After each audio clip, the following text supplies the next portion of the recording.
Perhatikan fams, ini bukan buah naga biasa. Gak cuma warnanya aja yang kuning, tapi harganya juga fantastis loh. Buah naga kuning ini dibanderol Rp300.000 per kilogram. Tapi itu untuk harga di Indonesia fams. Kalau udah sampai di Singapura, harganya bisa sekitar Rp100.000 per buah tuh. Oh my wow, buah naga sultan ini sih. Tapi kamu juga jangan heran, di negeri singa, buah naga lokal emang sangat diminati. Bahkan di Malaysia juga ikutan tuh, Indonesia mendunia. Dibanding buah naga merah, buah naga kuning ini memiliki ukuran yang lebih kecil. Per kilogram bisa sekitar 3-4 buah naga kuning fams. Meski kulitnya berwarna kuning, daging buah naga ini berwarna putih. Soal rasa, enak dan lebih manis dari buah naga merah. Oh iya, panen buah naga kuning ini juga nggak boleh sembarangan ya, karena ditumbuhi duri di kulitnya. Maka buah naga kuning ini harus dibersihkan dulu dengan kuas. Wah, harus hati-hati ini sih. Jangan sampai tangan kalian tertusuk ya fams. Anyway, kebun buah naga kuning ini berada di kebun Kalibendo, Banyuwangi, Jawa Timur. Kalau udah bersih dari durinya, tinggal gunting aja kayak gini. Potong dengan batang-batangnya ya. Fams, buah naga kuning ini terbilang kualitas unggulan. Penyebabnya sih karena buah naga kuning ini ditanam dengan sistem tanam sambung. So, batang buah naga merah disambung dengan batang buah naga kuning. Teknik ini fams dilakukan agar buah naga kuning yang tadinya berukuran kecil sekitar 100 gram per buah, kini bisa menjadi 300-400 gram per buah. Wah, cakep juga ini idenya. Oh ya, batang buah naga ini harus diikat di tanaman sulur atau naungan fams. Fungsinya sebagai cagak atau fondasi tanaman, agar pohon buah naga lebih kuat dan gak gampang patah. Pohon naungan yang dipakai ini adalah jenis pohon jarak. Setelah 4 bulan, baru deh dilakukan pemupukan untuk mempercepat pertumbuhannya. Kalau udah usia 8 bulan, pohon buah naga kuning mulai berbunga fams. Mulai berbunga sampai siap dipanen, ini butuh waktu sekitar 5 bulan loh. Di perkebunan Kalibendo ini ada sekitar 300 pohon buah naga kuning. Fams, buah naga kuning memang belum familiar banget nih sama masyarakat tanah air. Soalnya buah asal Vietnam ini sulit dibudidaya karena rentan terkena penyakit. Terus gimana cara antisipasinya dong? Nah, yang kuning ini susahnya perlu perawatan yang lebih spesifik. Jadi kayak pupuknya harus yang benar. Nah, pupuknya harus yang racikan spesial untuk di daerah sana. Selain itu, batangnya juga mudah sekali membusuk fams. So, buruan pangkas batang yang busuk supaya nggak semakin menjalar. Sulur bunga juga harus dipotong untuk mencegah ukuran buahnya yang terlalu kecil. Karena buah naga kuning ini rasanya manis banget, mau diolah jadi apa aja dijamin enak. Misalnya, yellow dragon fruit salad. Bahan-bahannya ada melon, semangka, anggur, nanas, dan buah naga kuning. Semua buah harus dikupas terlebih dahulu fams, lalu potong kecil-kecil. Lanjut, kita plating fams. Tuang mayonesnya dulu, disusul buah-buahan.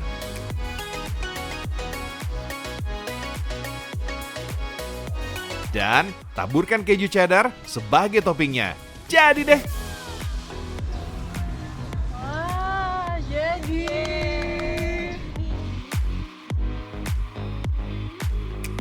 Salad buah naga kuning ini siap disantap fams. Rasanya seger banget fams. Manisnya buah naga kuning, asamnya buah nanas, dan asinnya mayones bercampur jadi satu. Wah, ini sih enak banget disantap.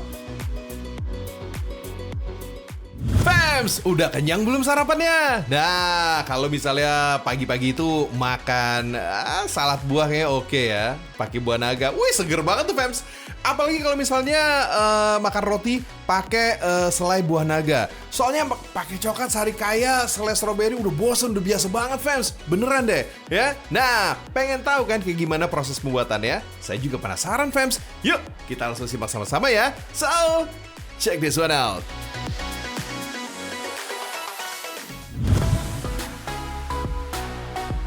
Beruntung Fams, Indonesia diberkahi dengan iklim tropis, sehingga tanaman apa aja bisa tumbuh subur, termasuk buah naga.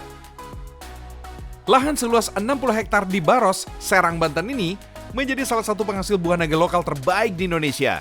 Dalam sebulan, kebun buah naga ini bisa menghasilkan 100-500 ton buah naga. Wow! Buah naga masuk dalam jenis tanaman kaktus. Jadi buah naga ini juga dapat hidup di lahan yang kering, fams. Untuk panen buahnya, mau ukurannya besar atau kecil, kalau warna buahnya sudah merah seperti ini, artinya buah naga sudah siap dipanen. Habis dipanen, fams, buah naga langsung ditimbang. Berhubung buah naga yang baru dipanen habis kehujanan, jadi harus diangin-anginin dulu nih sampai kering. Berbeda dengan buah lainnya, yang harus dicuci dulu. Buah naga justru tidak boleh terkena air terlalu banyak, karena bisa cepat busuk, fams. Kalau mau membersihkan buah naga, cukup dengan cara dilap aja. Sekalian, buah naga dicek kualitas dari mulai bentuk, ukuran, dan beratnya. Buah naga yang kualitasnya super atau yang besar-besar seperti ini bisa langsung dimasukkan ke dalam kardus dan ditimbang. Buah ini bakal dijual ke beberapa kota di Indonesia, fams. Bahkan ada juga nih yang diekspor ke Malaysia loh. Wah, keren! Terus gimana dong nasib buah naga yang kecil-kecil? Biar nggak ada yang terbuang percuma, buah naga yang kecil ini diolah menjadi selai, fams. Untuk membuat selai, buah naga harus dikupas, dipisahkan antara kulit dan daging buahnya. Kalau sudah, buah naga dihaluskan dulu. Ada bahan-bahan lain yang harus disiapkan juga nih, mulai gula, pengental makanan, dan juga penambah rasa pada selai. Satu persatu bahan-bahan ditambahkan sambil dimasak. Oh iya, selai yang lagi dibuat ini adalah selai buah naga yang dicampur dengan nanas, supaya rasanya lebih segar. Jadi, jangan lupa masukkan nanas yang sudah disiapkan tadi ya. Kalau gini, kita bisa dapat manfaat imun booster combo dari buah naga merah dan nanas sekaligus. Buah naga mengandung vitamin C, sementara nanas mengandung enzim bromelain dan sederet vitamin yang bersifat sebagai anti peradangan. Mantap! Waktu yang dibutuhkan untuk memasak selai memang cukup lama, fams, yaitu 2-3 jam sampai adonannya mengental. Wah, sudah kental tuh. Sekarang tinggal masuk nih ke proses packing. Rasa buah naga yang segar memang cocok banget nih dimakan bareng roti. Selain enak, kandungan gizinya juga banyak loh, fams. Seperti kandungan vitamin C-nya yang tinggi, dijamin bikin badan kita fit terus. Mantap!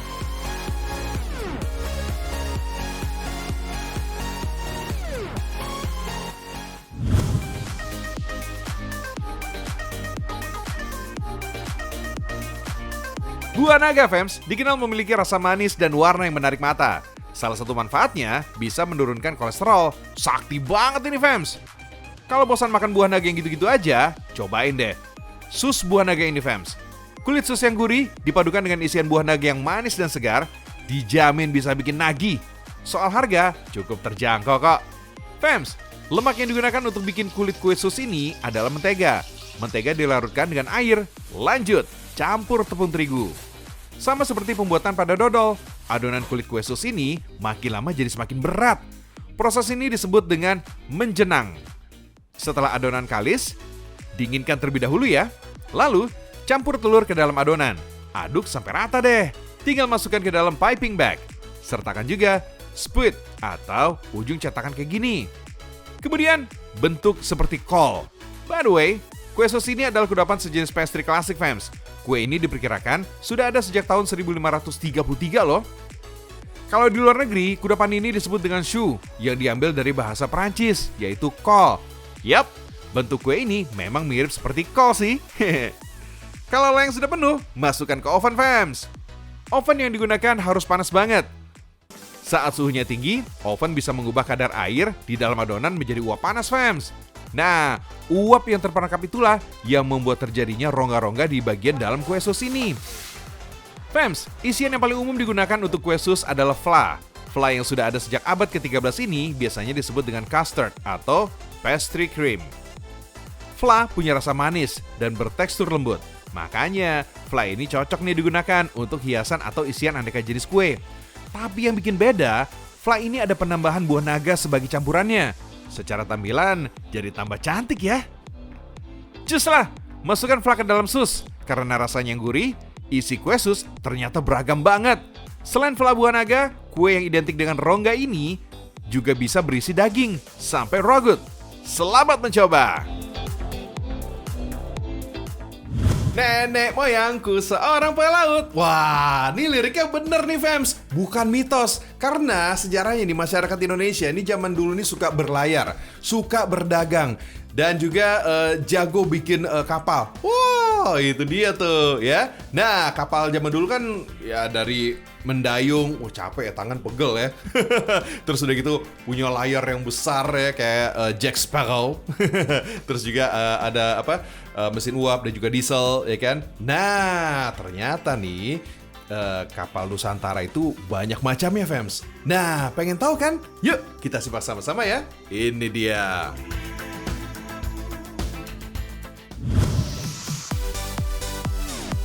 Gak ketinggalan, kapal Pinisi yang dikenal sebagai kapal kebanggaan Nusantara. Uniknya lagi, wisata bahari dengan kapal Pinisi ini juga jadi incaran turis loh, Fems. Welcome to Taman Nasional Komodo. Wisata alam ini utamanya melihat komodo, hewan langka yang habitat aslinya cuma ada di sini. So, this is it. Pemandangan di Labuan Bajo. Pintu gerbang menuju Taman Nasional Komodo. Sejauh mata memandang, berjejer kapal-kapal kayu dengan tiang layar menjulang tinggi. Ini ada alasannya, Fems. Kenapa kapal Pinisi di sini tidak bersandar ke daratan, Fems? Pertama, karena pasang surut air laut di area dermaga. Meskipun air di dermaga lagi surut, kapal tetap bisa berlayar. Kedua, ukurannya kapal Pinisi itu gede-gede. Kalau semua merapat di dermaga, bakal menghalangi lalu lalang kapal kecil. Nah, yang ketiga nih, mencegah naiknya hama atau binatang berukuran kecil ikut naik ke kapal. Jadi, keamanan dan kenyamanan penumpang bakal tetap terjaga, Fems. Terus, gimana cara naiknya ke kapal ya? Tenang, kapal Skoci siap datang menjemput. Ini dia, salah satu dari ratusan kapal Pinisi di Labuan Bajo. Welcome to Tanaka Cruise. This is gonna be your home for the next few days. Fems, pamor kapal Pinisi makin mendunia sejak ditetapkan sebagai warisan dunia oleh UNESCO tahun 2017 lalu. Bentuknya boleh tradisional, soal fasilitas, kapal Pinisi di Labuan Bajo ini gak kalah sama hotel berbintang. Interiornya jelas mewah, sanggup menampung maksimal 20 penumpang. Berlayar di tengah laut gak bikin penumpang bosan menghabiskan waktu di atas kapal. Ada 4 ruang kamar di lambung kapal yang gak kalah nyaman sama hotel bintang 5. Ada juga nih 1 kamar suite paling luas di buritan kapal. So, bisa rebahan sambil melihat langsung pemandangan laut lepas. Mau snorkeling atau diving? Wih, boleh, Fems! Perairan di sekitar Labuan Bajo memiliki pemandangan bawah laut yang layak buat dieksplor. Atau mau main kano di tengah laut? Bisa juga. Nuansa tradisional? Cek. Fasilitas mewah? Cek. Semua sesuai dengan harapan pemerintah yang menetapkan Taman Nasional Komodo sebagai wisata eksklusif. Untuk konsep kapal yang kami desain adalah konsep luxury, comfortable tanpa melupakan sisi tradisional. Kapal Pinisi milik Bu Ineke ini asli buatan Tanah Beru, Sulawesi Selatan. Mulai dibuat tahun 2014 dan baru selesai tahun 2018.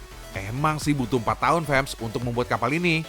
Butuh waktu yang lama karena pembuatan kapal ini masih dikerjakan secara tradisional. Semuanya handmade, bahannya dari kayu ulin yang dikenal kuat dan tahan air, mampu menopang kapal Pinisi agar bisa gagah melaut, Fems. Walaupun terlihat kokoh, perawatan rutin harus diperhatikan, mulai dari bodi kapal, interior, sampai mesin kapal.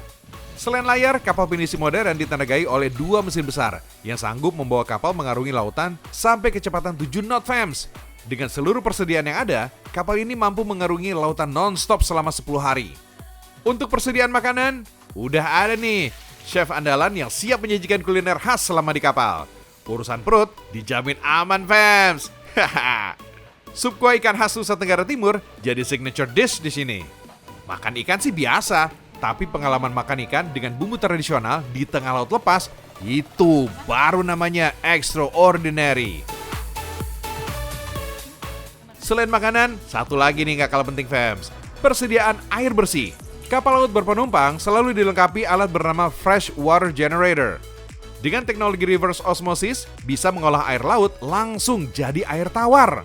Pelan-pelan, wisata Indonesia kini udah mulai bangkit, Fems. Harapannya, tahun 2022, potensi wisata Labuan Bajo juga makin mendunia dan menjadi sumber rezeki bagi warga lokal.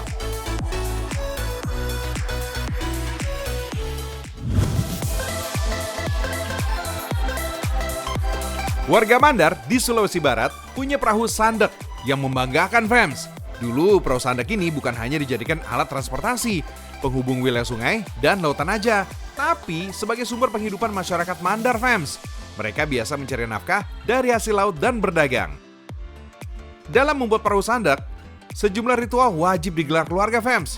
Ritual ini dipercaya bisa memberikan harapan baik dan keselamatan, serta membawa berkah bagi pelaut dan keluarga yang menanti di rumah.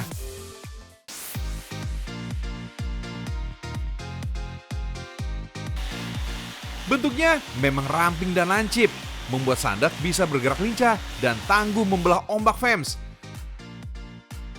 Dengan mengandalkan layar besar, perahu tradisional ini bisa melawan arah angin.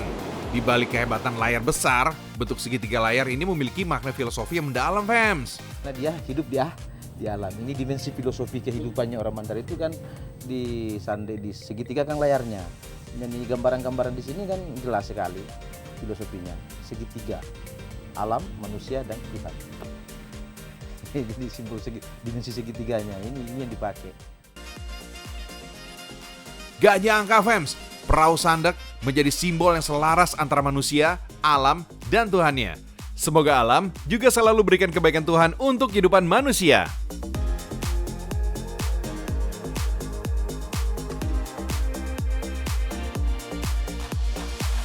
Di Minangkabau ada juga nih perahu sampan, fams.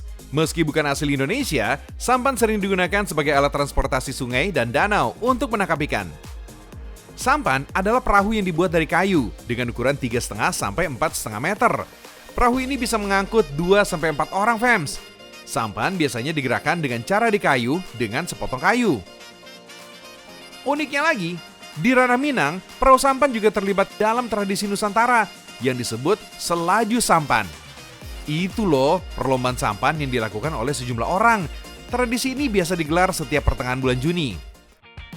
Berlokasi di hulu pesisir dengan karakteristik perairan tenang, event bertajuk Festival Gandoria ini digelar tepatnya di kota Pariaman, Sumatera Barat.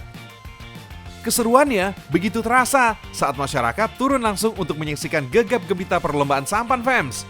Dalam perlombaan, tiap kelompok harus beradu kecepatan mendayung sampan hingga titik finish. Nah, siapa yang tercepat, dialah pemenang, fams. Jarak tempuh dalam permainan ini sekitar 800 meter. Sekilas, kelihatan mudah untuk melakukan permainan ini, fams. Padahal dibutuhkan kekompakan antar tim. Sampan juga harus dipastikan stabil dan melaju dengan cepat. Permainan salju sampan diperkirakan sudah ada sejak zaman kolonial Belanda, yaitu pada tahun 1938. Bagi orang Minang, tradisi ini sangat dinanti karena dianggap sebagai salah satu cara bersilaturahmi antar desa yang mengikuti perlombaan. Wah, seru ya! Satu lagi nih, perahu khas Nusantara yang terbilang unik. Namanya perahu katinting, fams. Sebenarnya sih, perahu katinting ini adalah sejenis perahu jukung. Tapi bedanya, perahu kebanggaan masyarakat Buton, Sulawesi Tenggara ini lebih ringan dan memakai mesin motor. Perahu ini biasa untuk mencari ikan, kemudian dimodifikasi menjadi sarana adu ketangkasan yang disebut dengan adu balap katinting. Dengan mesin 9 PK, katinting bisa melaju kencang dan membelah ombak, fams. Kecepatannya bisa mencapai 90 km per jam. Wah! Karena sangat ringan, perahu khas tradisional Indonesia bagian tengah ini juga mudah tergulung ombak. So, pengemudi harus menyeimbangkan tubuh saat berbelok dengan kecepatan tinggi. Kalau enggak, kapal bisa terbalik dan penumpang tercebur deh. Siapa yang sampai di garis finish di tengah pantai, dialah yang keluar sebagai pemenang, FMs. Balap katinting biasanya dilakukan di siang hari saat permukaan air laut mulai pasang. Ketinggian air saat pasang diyakini lebih aman dan kondisi ombaknya lebih menantang. Dalam satu kali race, terdiri dari 3 lap. Saat memasuki lap terakhir, biasanya menjadi lap yang paling seru tuh. Soalnya, para peserta harus memacu kecepatan maksimal untuk sampai pada bendera putih. Wah, seru deh! Lomba balap katinting juga menjadi simbol persatuan masyarakat Buton, sekaligus sebagai wujud rasa syukur terhadap hasil laut yang berlimpah setiap tahun. Wah, tradisi yang harus dilestarikan nih, fams!